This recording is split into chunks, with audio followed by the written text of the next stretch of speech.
If you think something's really important, that's part of being in a cult. You will justify anything. Like Hunter Biden? Well, no, including like mass shootings.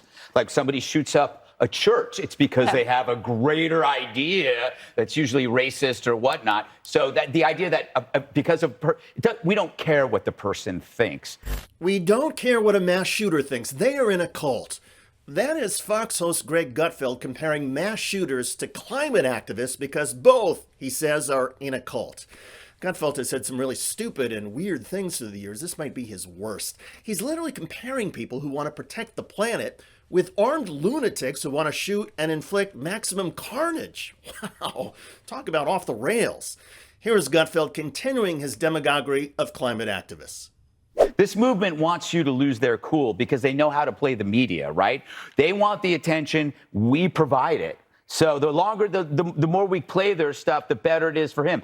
Him? Who is him?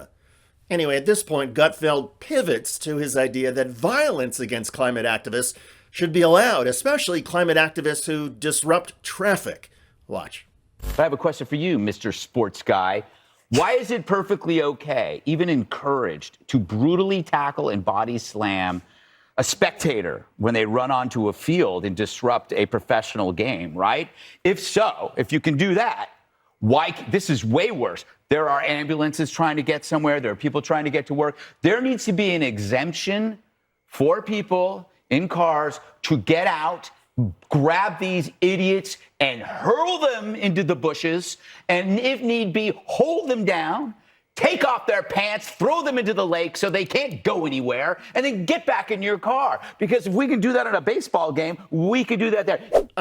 Even at a baseball game, security guards do not deliberately grab and pull off the pants of an unruly spectator and then throw that person in a nearby lake. Although it seems like Mr. Gutfeld is giving us a window into some of his fantasies. No thank you, Greg. Save that for your shrink. Anyway, Gutfeld then appears to embrace the argument that fossil fuels cause climate change. He does this, and that's great, by noting that Greenpeace is now backing away from complaining about nuclear power. For 40 years, that's all Greenpeace did. And they've realized, because for 40 years, that's all Greenpeace did. And they've realized that that 40 years of trying to destroy nuclear power may have led us to more climate change because we stuck to fossil fuels, war, because what is war about if not trying to find cheaper energy? And that means whether it's batteries or gas. We go into other countries and we kill people over energy. Energy is the only thing we live for. Energy is the only thing we live for, and wars are about energy.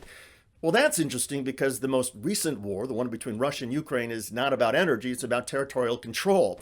But why let reality get in the way of Greg Gutfeld's hyperbolic and idiotic theories? No wonder the crew on that show doesn't know what to say or how to respond to Gutfeld. Indeed, it's difficult for Gutfeld's colleagues to follow somebody who speaks that quickly, bombastically, and without any logic. One can only imagine how the audience glazes over. They see Gutfeld's lips and head moving, they just don't hear anything that makes any sense.